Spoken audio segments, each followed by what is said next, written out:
niché en plein cœur du cru le plus prestigieux du Cognac, la Grande Champagne. Le village de Saint-Même-les-Carrières se devine peu à peu au milieu des vignes. Une commune au charme discret, avec ses ruelles, ses porches traditionnels, et parfois, au gré d'un détour, on peut croiser Laurence, l'une des gardiennes d'un temple de pierre, les anciennes carrières de Saint-Même. Ça a été exploité à partir du 8e, 9e siècle, d'abord à ciel ouvert, nous sommes dans la partie exploitée à ciel ouvert, puis en galerie à partir du 17e siècle. Et Laurence n'a pas son pareil pour vous raconter cette histoire industrielle qui a marqué tout le village. Une fois extraites, les pierres réputées de Saint-Même se retrouvaient aux quatre coins du monde. Une partie de la vieille ville du Cap, en Afrique du Sud, c'est de la pierre de Saint-Même. On dit que le socle de la Statue de la Liberté à New York, c'est de la pierre de Saint-Même. Peut-être. Plus près de nous, vous avez une partie de la ville de Biarritz.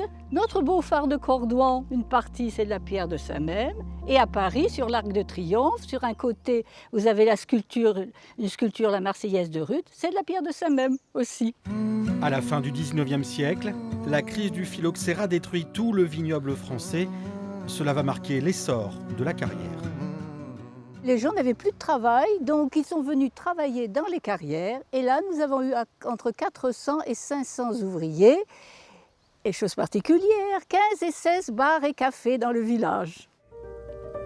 Forcément, l'idée nous démange de pouvoir pénétrer dans ce vaisseau de calcaire. Interdit au public.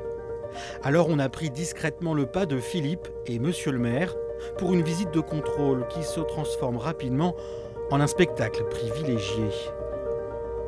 Le père de Philippe a travaillé dans la carrière. Enfant, il se souvient de ses premiers pas dans cette cathédrale minérale. Quand on descendait à peu près à 80 mètres sous terre, on était au cœur du chantier. Quand il allumait la lumière, c'était comme un jeu de dames ou un jeu d'échecs. Tout était aligné sur 300-400 mètres de long, 200 mètres de large. C'était superbe, tout était blanc, l'eau était très claire, le vert très clair. C'était superbe, on en prenait plein les yeux. Ces galeries, un terrain de jeu aussi pour Rémi. Il a passé toutes ses vacances dans le village. Aujourd'hui écrivain et toujours commandant de police, il mêle intrigue et aventure dans ses romans. Et on prend le temps de détailler cet endroit qui ressemble plus à une cité avec des temples érigés qu'à un simple lieu de travail. Il suffit de voir le romantisme que dégage le panorama, c'est nimbé de mystère, c'est très inspirant pour moi. Donc je voulais quelque chose d'un peu romantique mais ancré dans ce qui se passe aujourd'hui, dans quelque chose de réel.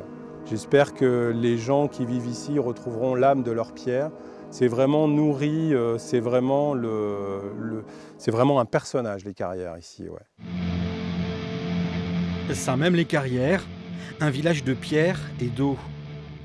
Avec ses images de cartes postales aux faux airs méditerranéens et ses activités de plein air.